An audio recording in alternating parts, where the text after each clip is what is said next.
I'm sure you've heard of the saying that our belief systems are based on our experiences. But it's not just our belief systems, it's also our divine senses. And if you don't know what a divine sense is, it's simply our spiritual sense. I don't really like to say psychic abilities because it's so much more than that. It's connected to the God frequency within us. And again, it's our spiritual senses that are paired with our physical senses. So that being said, the dominant divine sense that you have are based on your experiences right now. But guess what's also based on your experiences is the awareness of them. If you're not aware of them, and maybe you are, maybe you thought back and you're like, yeah, that one time I predicted this and I had this dream and it was a premonition dream and blah, blah, blah, blah, blah. But 9 times out of 10, we're actually forgetting most of it. And you don't have to remember everything. You just need to be able to believe that you have these abilities. In order to believe and understand that you have them, you have to be able to stop and reflect. So that's one of the things that I teach you guys how to do. And little micro habits, simply if you experience it, then stop for a second. And instead of kind of glossing over it and continue the conversation or, continue driving or anything like, just take a second and actually write it down. Or if you have a good memory, just memorize what just happened that the other person around you didn't experience, or the thing that happened that you can't really explain. It's really important.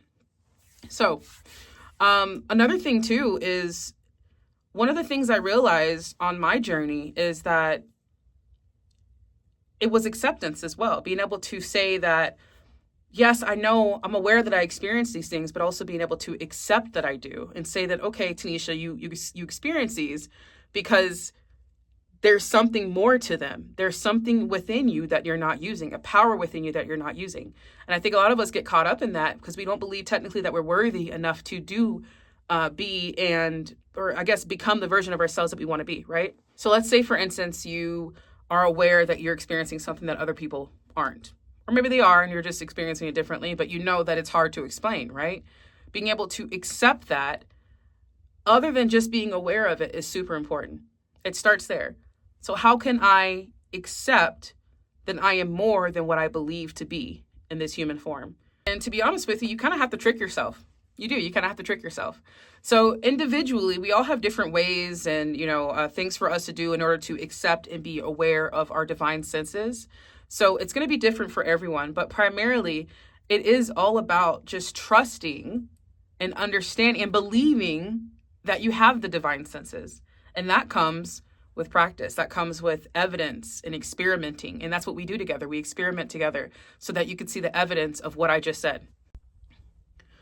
Part of how to do this is actually going back to probably one really traumatic event in your life. And it doesn't have to be huge. It doesn't have to be, something so traumatic that it's actually painful for you to relive. Just something that was a big moment in your life that changed your identity, who you believe to be. Take a second and really think hard. And I'm going to give you an example because when I was on this journey and I knew I had divine senses, but I had no idea how to tap into them, had no idea how to do it, I spoke out loud and I asked my guides, or my source of energy at the time. I believe it was my grandmother, actually. Yes, I asked my grandmother. And she passed away a couple, 15 years ago. But I said, Grandma, can you help me strengthen my divine senses so that I can help myself and help the collective at the same time? I said that night, and then the following morning, I remembered 2 things that happened that I had completely pushed in my subconscious. One of those things was a moment that I had with my mom when she was alive, when I was around maybe 11 or 12 years old.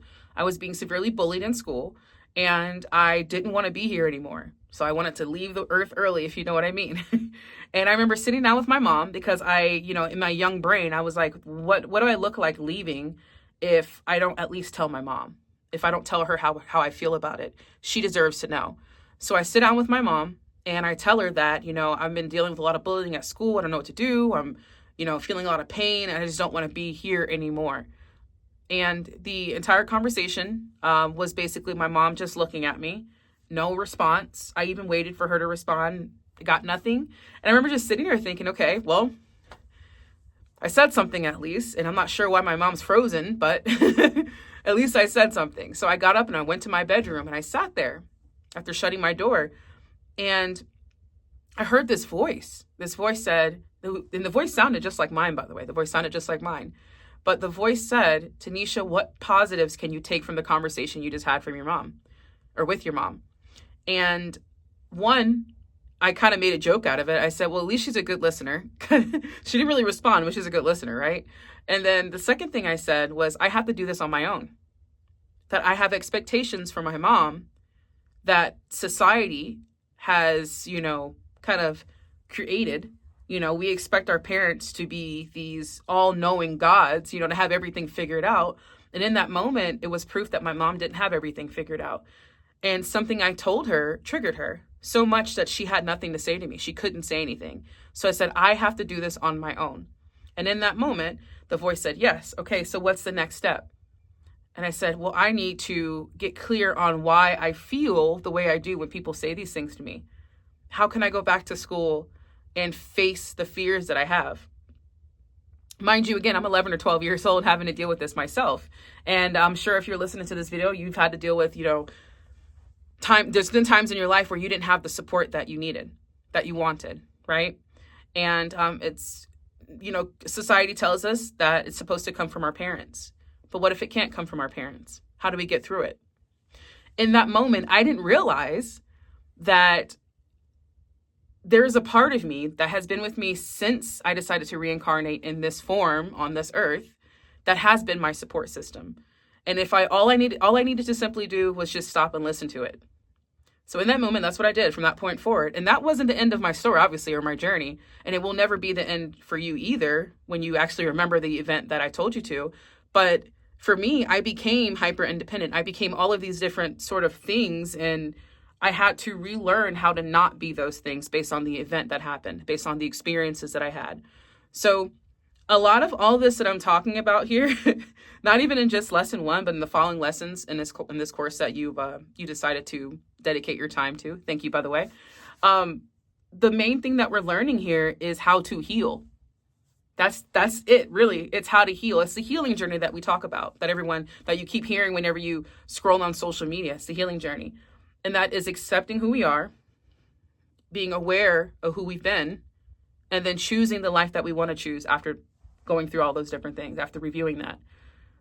So in closing of this video, you need to identify who you want to be able to picture yourself and accept that version of yourself that you want to become before you can get to strengthening your divine senses or using them to help yourself or the collective.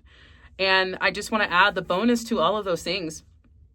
I guess the bonus to doing that is manifestation. Like, think about it. You can have anything that you want in your life as long as you believe everything that we just talked about.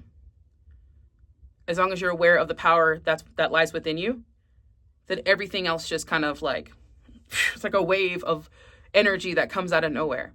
So again, this is something that I'm constantly working on, that I'm constantly, evolving and learning from. But after about 500 plus readings that I've done, I can confidently say that I have the first, I would say 10 steps into doing so. And that's what I'm going to share with you. So I'm excited to do that. And let me know in the comments if you watched the whole video and what you think about it.